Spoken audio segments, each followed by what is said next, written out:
que esta palabra expuesta, Señor, no sean palabras de hombre, sino tú laves mis labios con el carbón encendido y sea únicamente tu voz hablando al corazón de tus hijos y de tus hijas. Te lo pido humildemente en el nombre precioso de Jesús. Amén y amén. Gran gozo, mis hermanos, ¿cómo estamos esta mañana? Anhelo que bien, dice el Señor, paz a vosotros, sabiendo lo que en cada uno de ustedes, en cada uno de nosotros hay. Tal vez en algunos haya tristeza, angustia, preocupación, y anhelamos que la mayoría tenga gozo y alegría de sabernos vivos y de saber que esta tarde, este día, Dios tiene un propósito para ti, para mí.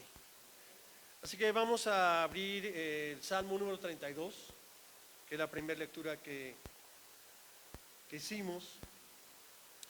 Y el mensaje de esta mañana lo he titulado ¿Quién dará fruto abundante? El Salmo 32:1 dice: bienaventurado aquel cuya transgresión ha sido perdonada y cubierto su pecado. Bienaventurado el hombre a quien Jehová no culpa de iniquidad y en cuyo espíritu no hay engaño. Mientras callé, se envejecieron mis huesos en mi gemir todo el día, porque de día y de noche se agravó sobre mí tu mano, se volvió mi verdor en sequedad de verano. Mis hermanos, aquí vemos este salmo, que es un salmo de arrepentimiento, como algunos de los otros que usted conoce, ¿verdad? El Salmo 51, el Salmo 7, el Salmo 8, el 17.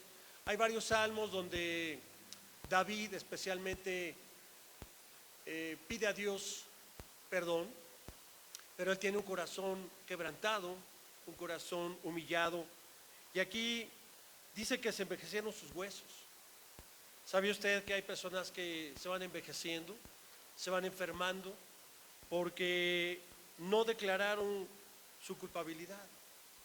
Porque a veces pensamos que las otras personas son las culpables de lo que nos pasa y no queremos reconocer que nosotros también tenemos culpa de ello. Puede ser en tu matrimonio, puede ser la relación con tus hijos, relación laboral. Cuando nosotros declaramos al Señor que hemos sido injustos, que hemos pecado, que hemos cometido alguna falta, entonces Él nos vivifica, se fortalece en nuestra alma, en nuestro ser. Pero mientras la persona es orgullosa, es soberbia, usted lo va a ver, se van comiendo, se van envejeciendo, se va secando su corazón, se va haciendo cada vez más amarga la persona. Y por más que ellos quisieran echarle ganas, como dicen, pues no, esto no es de echarle ganas. Esto es de que fluya el manantial de agua viva en ti. Y eso solamente lo puede hacer Dios. Así que, mis hermanos, este salmo fue motivado sin duda alguna pues por el pecado de David con Betsabé, recordará usted. Usted lo ha leído ahí en segundo libro de Samuel, capítulo 11 y 12. Pero ante su pecado, David no encuentra las palabras para expresar su vergüenza y la humillación ante Dios. Y así hay personas que deciden mejor apartarse de la iglesia, apartarse de Dios, porque es tal su pecado, su falta. Porque dice que cuando pecamos, pecamos contra Dios, no contra el hombre. Y muchas veces sabemos que estamos mal, que nuestra vida no está conforme a los propósitos de Dios. Y es el caso de David, que no encuentra esas palabras para enfrentarse a Dios. Tal vez te ha pasado que has fallado y la cara se te cae de vergüenza cuando tu esposa ha confiado en ti y tú fallaste. Cuando tus padres confiaron en ti y fallaste y depositaron todo en ti y te sientes avergonzado, avergonzada porque has fallado. No es fácil, mis hermanos, reconocer. Es doloroso, es vergonzoso, pero ¿sabe qué? Es necesario. Es necesario reconocer cuando nos equivocamos. ¿Duele? Sí, duele, muchísimo. ¿Se te cae la cara de vergüenza? Sí. Pero eso es lo que Dios quiere de un cristiano. Que podamos reconocer y humillarnos ante Dios. Sin embargo, mire, este mismo David, que repetidamente clamaba su integridad, dice en el versículo 5, mi pecado te declaré y no encubrí mi iniquidad. Dije, confesaré mis transgresiones a Jehová. Tú perdonaste la maldad de mi pecado. Por esto, orará a ti todo santo en el tiempo en que pueda ser hallado. Ciertamente, en la inundación de muchas aguas no llegarán estas a él. ¿Qué nos dice la palabra, mis hermanos? Que todos nosotros tenemos que orar en algún momento. Dice que orar sin cesar, orar en todo tiempo. ¿Por qué? Dice, mientras que el Señor pueda ser hallado. Ahora es tiempo, los muertos ya no pueden, mis hermanos. Se les acabó el tiempo y ya no pueden ni alabar a Dios, ni orar, ni buscar, ni pedir perdón, ni misericordia. Nosotros aún tenemos esa oportunidad. ¡Qué gran bendición! Que hoy puedas doblar tus rodillas y reconocer que has fallado. Doblar tus rodillas y decirle, Señor, gracias. Doblar tus rodillas y pedir y clamar a Él, porque Él es nuestro ayudador. Él es nuestra fortaleza.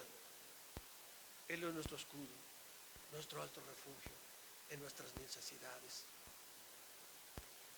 Esta relación que había entre David y Dios era muy profunda. Sin embargo, el pecado, las faltas, lo hicieron quebrantar su corazón. Dios lo llevó a tal quebrantamiento, ¿verdad?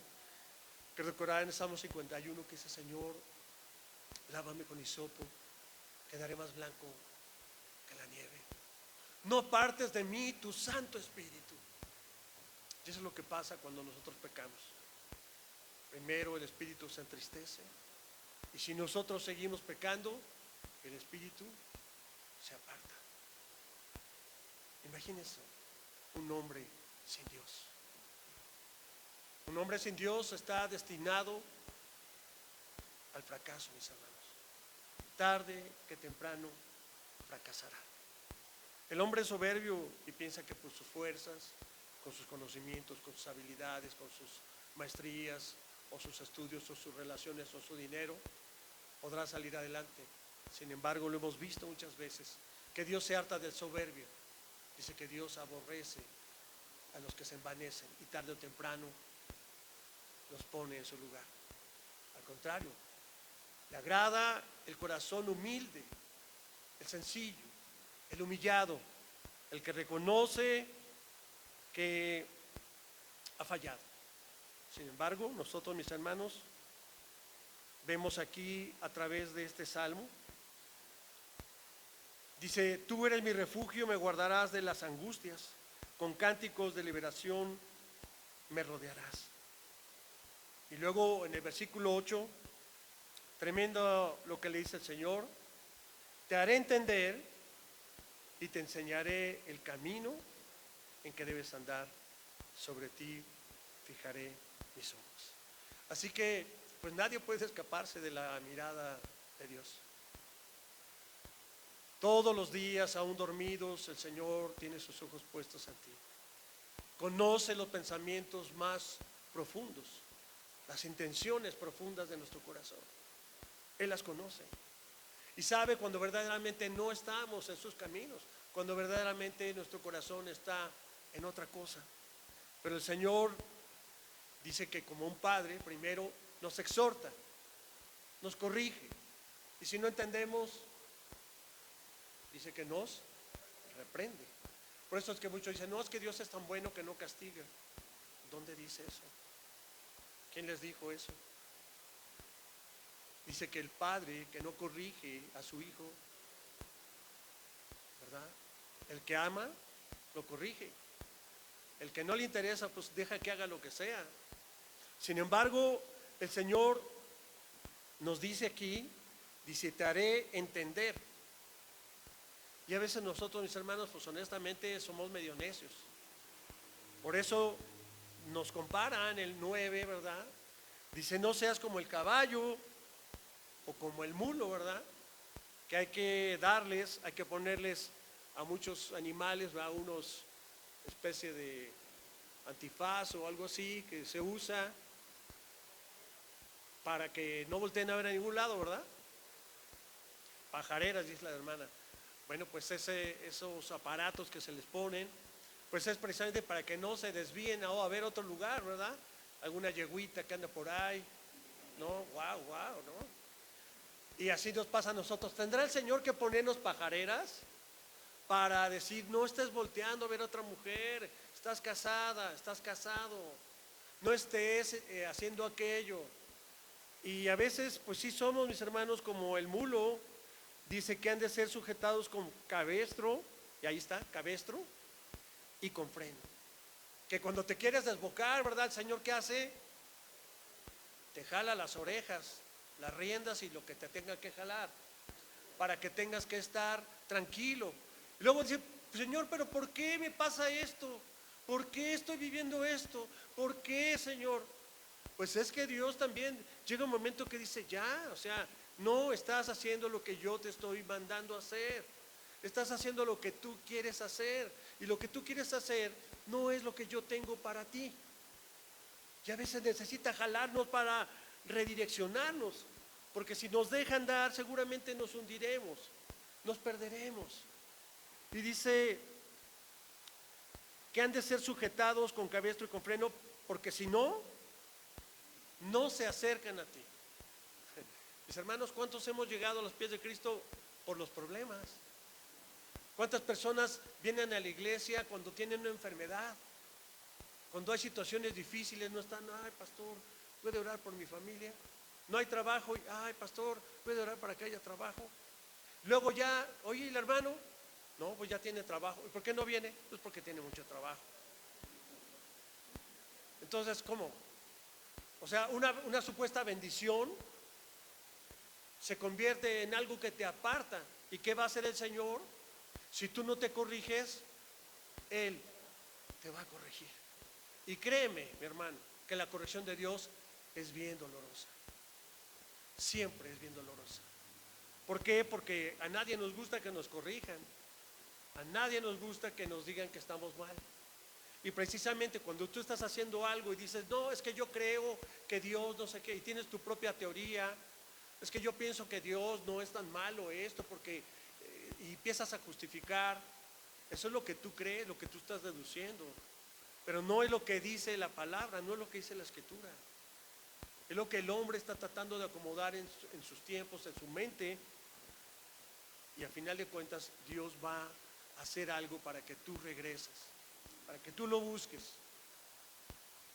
Y dice en el versículo 10, muchos dolores habrá para el impío, mas al que espera en Jehová, la misericordia. Es decir, que a pesar de nuestras tribulaciones, a pesar de nuestros problemas, nuestras enfermedades, lo que estamos viviendo, Dios va a tener misericordia de nosotros. Y dice que por un tiempo tendrás que pasar la prueba, pero nunca nos dará una prueba que no podamos soportar. Aunque pareciera que ya no aguantamos, que Señor ya llévame, ya no quiero, pues el Señor te dice, tienes que ser purificado, tienes que ser pulido, tengo que tallarte, tengo que arrancar eso que está dentro de ti, que estorba, que se está pudriendo y no permite que me ames como tú debes hacerlo. No lo puedes hacer tú. Tienes que dejar que el alfarero, el ebanista, haga esa obra y talle hasta que a veces, aunque sangre, sabe que será lo mejor. Y dice en el 11, alegraos en Jehová y gozaos justos y cantad con júbilo todos vosotros, ¿quiénes? Los rectos de corazón. Y eso es lo que el Señor anhela, y hoy lo hicimos a través de la alabanza, cantando. Y así está dividido en estas tres partes. Primero las afirmaciones que hacía David acerca de su integridad. Lo hizo de alguna manera antes de cometer esa terrible falla.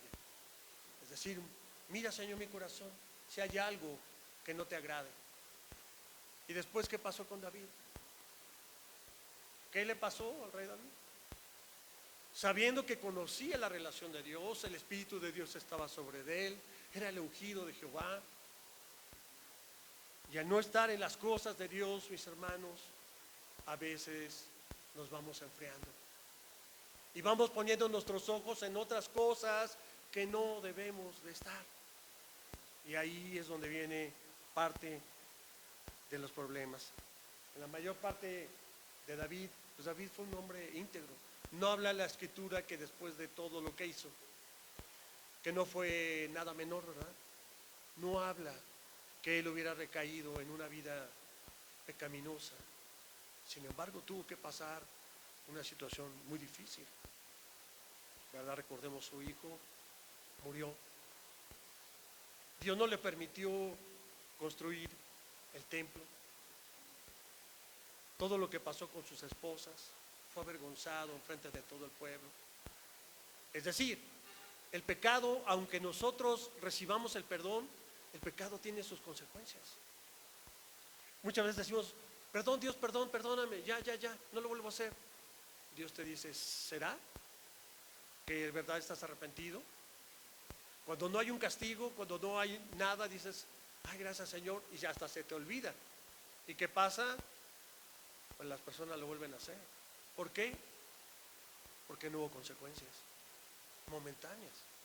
Sin embargo, después del tiempo, después de los años, suceden muchas cosas por lo que tú estuviste viviendo. ¿Acaso no recibirás castigo? Perdonados estamos, pero la pregunta es, ¿no te alcanzarán tus pecados, tu maldad? ¿Tendrás algo de manera que pagar? ¿O es tan fácil decir, Señor, perdóname, borrón y cuenta nueva, ya no voy a volver a pecar, y bueno, pues todo lo que viví, pues ya no me lo tomes en cuenta, ¿no? El Señor nos da la oportunidad de cambiar, mis hermanos. El Señor está siempre atento si verdaderamente nosotros estamos decididos a ser templo verdadero donde Dios habite contigo, dentro de ti. Es importante reconocer entre un pecado, mire, por debilidad, y el pecado voluntario y habitual. Es decir, usted y yo vamos a ser tentados, y es probable que usted o yo podamos caer. Nadie está exento de caer. Dice, cuídense de no caer, ¿no? Es decir, la diferencia está entre caer en pecado y la otra es vivir en el pecado. Es decir, la persona que no le importa de ninguna manera romper todas las reglas, ser un malvado y de alguna manera con todo propósito, alevosía y ventaja, voluntariamente y habitualmente comete lo que quiere hacer. Eso es muy diferente. Al final de cuentas, pecado es pecado, ¿estamos de acuerdo? Pero sí hay una parte de intencionalidad muy grande entre un pecado por debilidad a un pecado consciente, elaborado, maquinado, en el cual la persona no quiere salir, quiere permanecer en ese pecado, inclusive hasta se deleita en ellos, ¿no? Los promueve, se goza, se vanagloria, ¿verdad? Los presume. Sin embargo, tarde o temprano, esa persona tendrá su propia paga. Ya la tiene, porque dice que la paga del pecado es ¿qué? Es esa separación, mis hermanos, entre Dios y nosotros. Y que por más que tú llores, patalees, berres, te tires al suelo, te pongas silicio, te eches cenizas y te rapes, si no hay un quebrantamiento verdadero, un arrepentimiento profundo, dice que Dios se tapa los oídos y los ojos y no escucha a los pecadores, excepto a los que se arrepienten. Así que qué gran bendición que nosotros hoy podamos escuchar esta exhortación y que dice, bienaventurado el hombre a quien Jehová no culpa iniquidad, en cuyo espíritu no hay engaño. ¿Será que nosotros nos engañamos a nosotros mismos? Porque el que sabe que anda en malos caminos, sabe y quiere cubrir su maldad, pero Dios no puede ser burlado ni engañado. Así que el Señor nos exhorta esta mañana a que entendamos, a que lo escuchemos, a que lo busquemos, para que nosotros podamos recibir todas las cosas hermosas que Él tiene para nosotros. Muchas de las cosas que no hemos obtenido, mis hermanos, es porque no hemos hecho más. No hemos hecho más. Nuestros padres nos dan lo que ellos pueden darnos, y a veces hasta lo que no tienen. Y hacen un esfuerzo enorme por alimentarnos, por darnos estudios, por darnos vestimenta, por cuidarnos. Pero cuando un padre ve que un hijo se esfuerza de tal manera que le va bien en la carrera, que son hijos responsables, que son hijos agradecidos, la pregunta es, ¿no el padre se esforzará más y hará hasta lo imposible por bendecir a sus hijos que por el hijo desobediente, el hijo soberbio, grosero, prepotente, que exige en su propia casa, que no da nada y al contrario presiona al padre o a la madre hasta sacarle hasta el último centavo de su cuenta? Creo que hay una gran diferencia, y eso es lo que Dios quiere con nosotros, que nosotros seamos hijos agradecidos, sí, pero que nos esforcemos en las cosas del Señor. Y precisamente de eso es lo que quiero hablarles hoy. A veces, mis hermanos, la fe, que es esa certeza de lo que no se ve, la convicción de lo que esperamos. ¿Cuántas personas realmente no tienen fe? La fe como es algo que no es tangible y que cuando no sucede pronto, la gente se desanima. Porque queremos que las cosas sucedan rápido. Y si no, empieza la gente a desanimarse, empieza a dudar.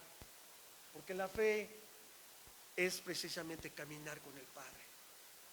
La fe es tener comunión con el Padre. De tal modo que cada actitud que nosotros tenemos debe de ser sopesada por Él, por su voluntad. Y me encanta porque pienso que también al ritmo de su corazón. Como esa madre que está unida a su bebé en el vientre, ¿no? Que depende totalmente del corazón de la madre. Aunque nosotros estamos fuera ya del vientre de nuestras madres. ¿Qué le dijo Jesús a Nicodemo? Es necesario nacer de nuevo. Y en ese concepto me encanta de que nosotros nos volvemos a sumergir, no en el vientre de nuestra madre, sino volvemos a ligarnos al corazón del Padre. Ese bombeo de su corazón nos hace tener vida, aliento de vida. ¿Te has puesto a pensar? ¿No te has tocado el corazón de repente en las mañanas o una noche y que hasta te espantes y digas, si esta cosa se para? A mí me ha pasado que yo digo, no es posible que un pequeño órgano esté ahí, y si de repente te pones a analizar que dependemos de este órgano, de que siga bombeando, y si se para, se acabó el chiste, ¿no? Pero somos tan frágiles, de verdad, mis hermanos, que eso es lo que me encanta, de saber que ese bombeo del corazón no depende de nosotros, sino es el aliento de Dios sobre nuestra vida. Ese soplo que nos hace sentir y disfrutar y ver todo lo que existe, todo lo que hay alrededor, que a veces, mis hermanos, nos hemos vuelto tan insensibles. La fe la hemos reducido a simplemente sentimentalismos, pero la fe no depende de sentimientos. Es decir, muchas personas dicen, pastor, ya honestamente ya no siento nada. Probablemente estoy perdiendo la fe. ¿Te ha pasado? Yo conozco cristianos que me dicen, pastor, pues mi vida espiritual, o sea, no sé si voy a la iglesia, hago todo lo que haya que hacer, leo la Biblia, oro, pero no, como que algo falta en mí, en mi vida, algo me falta. Hay muchos religiosos, mis hermanos, muchos religiosos. La fe consiste en permanecer en comunión con el Padre de una manera profunda, responsable y razonada. O sea, no es un sentimiento. Como una vez les dije, el amor no es un sentimiento. Entonces, ¿por qué dejaste de amar a tu esposo? ¿Tú dejas de amar a tus hijos? ¿O dejas de amar a tu madre? ¿Y por qué dejas de amar a otra persona cuando dices que estás perdidamente enamorado? Porque no es un sentimiento, es una acción. El amor es una acción, hay que ejercitarla. Lo mismo con Dios, mis hermanos. Esto es una comunión. Unión. Una unión donde vivimos en comuna. El cuerpo de Cristo nos permite saber que Él es la cabeza. Y al saber que Él está adentro y con nosotros, pues tenemos que buscar la profundidad, no algo superficial, ¿verdad? Como cuando nos persignaba nuestra abuelita o nuestra mamá, ¿verdad? Antes de ir a la escuela o al trabajo, tal, ay, que te vaya bien, hijo, tal, y vámonos. Y ya, o tú pasas por una iglesia y te persignas. ¿Y eso qué? O sea, no tiene nada de profundidad, solamente de pura religiosidad. O traes ahí tu crucifijo aquí, ¿no? Ahora lo cambias por un pececito. Traes tu pececito en el carro, traes tu Biblia, soy de tal, traigo mi playera de Shalom. ¿Y eso qué? No tiene nada. O sea, cambiaste de una religión para irte a otra religión. No es eso. Yo estoy hablando de algo profundo, algo en donde tú realmente busques la llenura del Espíritu. Que tú le digas, Señor, realmente soy templo del Espíritu. ¿Te has preguntado si realmente eres templo? Porque decimos que somos templo. Otro día lo vamos a ver a detalle. Si realmente vivimos como templo. Y si Dios no puede habitar en el templo, no estará el Espíritu dentro de ti. No puede habitar. Así que es un error que hemos cometido, conscientes tal vez de confundir la fe con un costumbrismo religioso de asistir cada domingo a la iglesia. Conozco hermanas de otras iglesias que nacieron, dice, mi abuelito puso la primer piedra en esta iglesia, somos la cuarta generación de tal denominación, y ahí vivieron, ahí nacieron, algunos son como cucarachas de iglesia, y ahí nacieron, vivieron, ahí estuvieron todo el tiempo. ¿Y eso qué? Eso no te da la salvación. Pero la fe, repito, mis hermanos, es caminar con el Padre de una manera responsable. Es decir, yo estoy consciente, y eso es lo que a veces los he dicho, yo estoy consciente de que tomé un compromiso. No es que nací en la iglesia tal, llegó la edad tal y te dicen, ahora te toca bautizarte, ahora te toca tal, ahora tienes que tomar el estudio 1, el estudio 2, el estudio 8, ahora tienes que hacer esto. No es eso. Es que si tú entendiste de qué se trata ser cristiano, tomaste una decisión de seguir a Cristo, de seguirlo. Entonces tú tienes que estar consciente que seguir a Jesús implica mucha responsabilidad, implica mucho compromiso, implica muchas cosas. Entonces tienes que pensar si realmente lo hiciste de una manera racional, o como muchas iglesias lo hacen de manera emocional. Estoy llorando, gloria a Dios, y ¿quién quiere recibir a Cristo? Ay, pasan todos, ¿verdad? ¿Y qué? Como lo he dicho en los bautismos, el domingo va a haber bautismos, vamos a ir a Tonaltongo y tráigase sus trajes de baño y todos felices, vamos a bautizar a toda la iglesia. ¿Y qué? Entra un pecador seco y sale un pecador mojado. No hay transformación, no hay cambio, solamente religiosidad, de los sumergimos, gloria a Dios. ¿Y cuánto te dura? ¿Cuánto te ha durado eso, el haberte bautizado y seguir viviendo de la misma manera? Eso es lo que estoy hablando, de una manera responsable y una forma razonada. Si caminamos con el Padre y decimos que el Padre vive en nosotros, entonces, mis hermanos, es indispensable saber que los zapatos se tienen que llenar de lodo. Es por eso que afirmamos que la fe no es una simple doctrina que hemos de aprender desde niños. No es algo que se aprende en las iglesias. Si caminamos con el Padre, entonces necesitamos saber que hemos de pincharnos las manos al estar sembrando o al podar la planta de la viña. Leímos en el Evangelio de Juan 15:1: yo soy la vid verdadera y mi Padre es el labrador. Atendamos muy bien esta figura, mis hermanos. La figura de la vid, de la higuera, se refiere de manera reiterada al pueblo de Israel. A ese Israel se le demandará fruto. ¿Por qué? Porque se le consideró mucho tiempo un pueblo estéril, sin fruto de justicia. Así que el pueblo de Israel dejó de ser. Entonces Jesús llegó a decir: ego emi, yo soy el que soy. Y Jesús se convirtió en el yo soy, en el sentido de que ha de vencer el egoísmo, ha de vencer la injusticia, el sufrimiento, inclusive hasta la muerte. Jesús es la vida verdadera, porque dice: yo soy la vid verdadera. Yo soy verdadera, así que si hay una vid verdadera, pues quiere decir que entonces hay una vid falsa, ¿o no? Si dice yo soy la vid verdadera, la figura de la vid como la higuera se refiere precisamente de manera reiterada al pueblo de Israel. Recordará también la parábola donde habla de la higuera. ¿Y la higuera qué pasó con la higuera? No tenía frutos. Igual cuando habla de la higuera habla de Israel. Así que si Jesús dice que es la vid verdadera, es porque hay una vid falsa.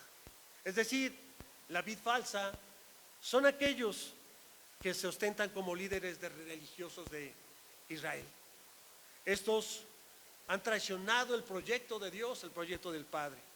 Han dejado de caminar con Él y sus frutos son codicia, muerte, envanecimiento.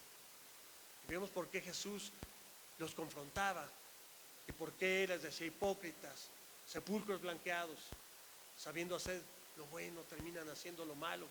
¿Por qué? Porque Israel se apartó de Dios. Y eso es lo que hace ese paralelismo. Mire, Jesús asume la realidad que le correspondía a Israel.